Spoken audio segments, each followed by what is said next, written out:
Hello friends, இன்றைக்கி வந்து நம்ம ப்ளம் கேக்கு எப்படி செய்யுதுன்னு பார்க்கலாம். அதுக்கு நான் வந்து ஒரு 3 ஆரஞ்சை கட் பண்ணி வச்சுருக்கேன். ஃபஸ்ட்டு நம்ம இந்த ஆரஞ்சோட ஜூஸ் எல்லாம் எடுத்துக்கலாம். இதில் தான் வந்து நம்ம நட்ஸ் எல்லாம் சோக் பண்ண போகிறோம். ஃபஸ்ட்டு இந்த ஆரஞ்சோட ஜூஸ் எடுத்துக்கிறேன்.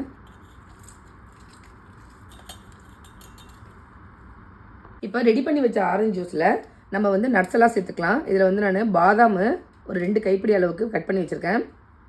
ஒரு கைப்பிடி அளவுக்கு முந்திரி, அப்புறம் காஞ்சி திராட்சை எடுத்துருக்கேன். இது எல்லாத்தையும் சேர்த்துக்கலாம். அதுக்கப்புறம் இது கூட மிக்சடு ட்ரை ஃப்ரூட்ஸ் வந்து நான் எடுத்து வச்சுருக்கேன். இது கடைகளில் வாங்கினது தான். இதையும் நான் இது கூட சேர்த்துக்கிறேன். அப்புறம் டூட்டி ஃப்ரூட்டி. இதில் வந்து நீங்கள் எந்த நட்ஸ் வேணாலும் நீங்கள் சேர்த்துக்கலாம், நம்மளோட ஆப்ஷன்ஸ் தான். நட்ஸ் எவ்வளோ சேர்க்குறோமோ அந்தளவுக்கு டேஸ்ட்டும் சூப்பராக இருக்கும். அதை சேர்த்துட்டு இது நல்லா மிக்ஸ் பண்ணி வச்சுக்கோங்க. இது மினிமம் 4 hours ஊறணும், அப்போ தான் நல்லாயிருக்கும். இந்த ஆரஞ்சு ஜூஸ்லேயே வந்து ஊறி வந்தபோது டேஸ்ட்டு சூப்பராக இருக்கும்.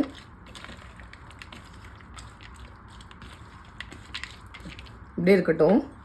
ஒரு 4 hours கழித்து நம்ம வந்து ப்ளம் கேக் செய்ய ஆரம்பிக்கலாம். உள்ள 3/4 கப் அளவுக்கு நான் ப்ரௌன் சுகர் எடுத்திருக்கேன். அது கூட 1/2 கப் அளவுக்கு நான் தண்ணி சேர்த்துக்கிறேன். இது வந்து கரைஞ்சி வந்தால் போதும். நீங்கள் வந்து ஒயிட் சுகர் எடுத்தீங்க அப்படின்னா கேரமலைஸ் பண்ணி எடுத்துக்கோங்க.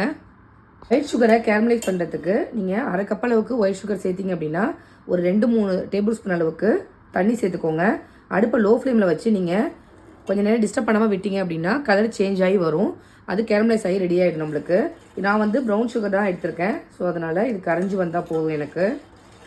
அடுப்பை லோ ஃப்ளேம்லேயே வச்சு மிக்ஸ் பண்ணிக்கோங்க.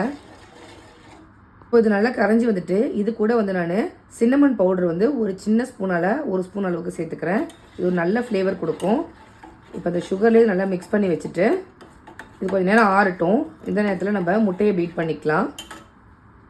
ரெடி பண்ணி வச்சுருந்த ப்ரௌன் சுகர் சிரப்பு வந்து நல்லா ஆனதுக்கு அப்புறமா நம்ம ஊற வச்சுருந்த இந்த நட்ஸ் கூட சேர்த்துக்கலாம். சேர்த்து நல்லா மிக்ஸ் பண்ணிக்கோங்க. ஆனதுக்கு அப்புறமா சேர்த்துக்கோங்க. சேர்த்துட்டு நல்லா மிக்ஸ் பண்ணி ஒரு 10 நிமிஷம் இருக்கட்டும். இப்போ 2 முட்டையை ஒரு பவுலில் சேர்த்துருக்கேன். இதை வந்து நம்ம பீட் பண்ணிக்கலாம். லோ ஸ்பீட்லேயே வச்சு பீட் பண்ணிக்கோங்க. எலக்ட்ரிக் பீட்டர் இல்லைன்னா நம்ம விஸ்க் வச்சும் நம்ம பீட் பண்ணிக்கலாம்.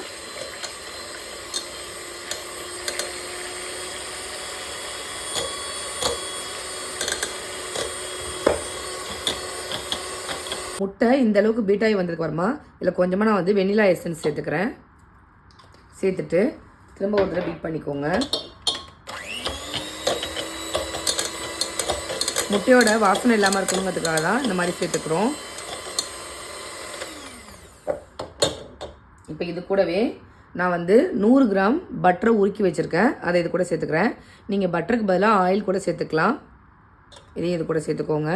சேர்த்துட்டு நல்லா பீட் பண்ணிக்கோங்க. உங்களுக்கு வேணும்னா நீங்கள் வந்து இந்த ஸ்டேஜில் பவுடர் சுகர் சேர்த்து நீங்கள் வந்து லைட்டாக பீட் பண்ணிக்கலாம். நான் வந்து 3/4 கப் அளவுக்கு ப்ரௌன் சுகர் எடுத்திருந்தேன்னு சொன்னேன். எனக்கு அந்த சுகர் வந்து போதுமான அளவு இருக்குது. அதனால் நான் வந்து இப்போ சேர்க்கலை. நீங்கள் ஒயிட் சுகரை கேரமலைஸ் பண்ணி சேர்த்திங்க அப்படின்னா கொஞ்சமாக கேரமலைஸ் பண்ணிவிட்டு மீதி சுகரை இந்த ஸ்டேஜில் வந்து நீங்கள் சேர்த்துக்கலாம். எனக்கு வந்து கரெக்டான அளவாக இருக்கிறதுனால நான் சேர்க்கலை. இப்போ மாவு பொருட்கள்லாம் நம்ம சலித்து உள்ளே சேர்த்துக்கலாம். இப்போது நான் 1 கப் அளவு மைதா மாவு எடுத்திருக்கேன். அதை கொஞ்சம் கொஞ்சமாக சேர்த்து சலிச்சுக்கிறேன். சலித்து உள்ளே சேர்த்துக்கிறேன். இது கூடவே நான் வந்து 1/2 ஸ்பூன் அளவுக்கு பேக்கிங் பவுடர், 1/4 ஸ்பூன் அளவுக்கு பேக்கிங் சோடா, கொஞ்சமாக உப்பு எடுத்திருக்கேன். அதையும் இது கூடவே சேர்த்து நான் சலிச்சுக்கிறேன். மீதி மாவையும் கொஞ்சம் கொஞ்சமாக சேர்த்து சலிச்சுக்கோங்க. மாதிரி எல்லா மாவையும் சலித்து உள்ளே சேர்த்துட்டு அதுக்கப்புறமா நம்ம மிக்ஸ் பண்ணி வச்சுருந்த நட்ஸையும் உள்ளே சேர்த்துக்கோங்க.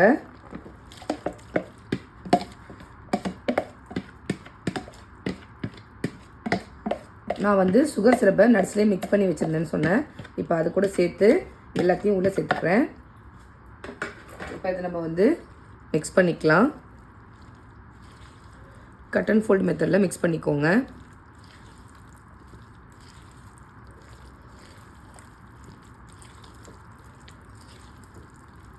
அதான் பாருங்கள், பேட்டர் வந்து சூப்பராக ரெடி ஆகிடுச்சு. இந்த அளவுக்கு திக்காக தான் இருக்கணும்.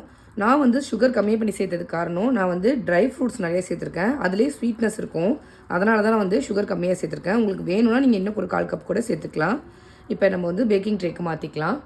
ட்ரேயில் கொஞ்சமாக பட்டர் பேப்பர் போட்டு லைட்டாக அதில் வந்து ஆயில் அப்ளை பண்ணி வச்சுருக்கேன். இப்போ நம்ம பேட்டரை வந்து இதில் ட்ரான்ஸ்ஃபர் பண்ணிக்கலாம். இந்த மாதிரி சேர்த்ததுக்கப்புறம் லைட்டாக டேப் பண்ணிக்கோங்க. அதுக்கு மேலே கொஞ்சமாக உங்களுக்கு வேணும்னா டூட்டி ஃப்ரூட்டி சேர்த்துக்கோங்க. இது ஆப்ஷனல் தான். இந்த மாதிரி சேர்த்துட்டு 180 டிகிரி செல்சியஸில் 30 to 35 மினிட்ஸ் வந்து பேக் பண்ணிவிடுங்க. நான் அவனை வந்து 10 மினிட்ஸ் ப்ரீ ஹீட் பண்ணி வச்சுருக்கேன். இப்போ இதை வந்து அவனுக்குள்ளே வச்சிடலாம். பாருங்கள், சூப்பராக பேக் ஆகிருக்கு. எனக்கு கரெக்டாக வந்து 40 நிமிஷம் ஆச்சு. இப்போ நான் வெளில எடுத்து வச்சிட்டேன். நல்லா ஆறுனதுக்கப்புறமா நம்ம பீஸ் போட்டுக்கலாம். பாருங்கள், இப்போ நான் டீமோல்ட் பண்ணிட்டேன். நம்ம பீஸ் போட்டுக்கலாம். உங்களுக்கு எந்த சைஸில் வேணுமோ அந்த சைஸில் பீஸ் போட்டுக்கோங்க.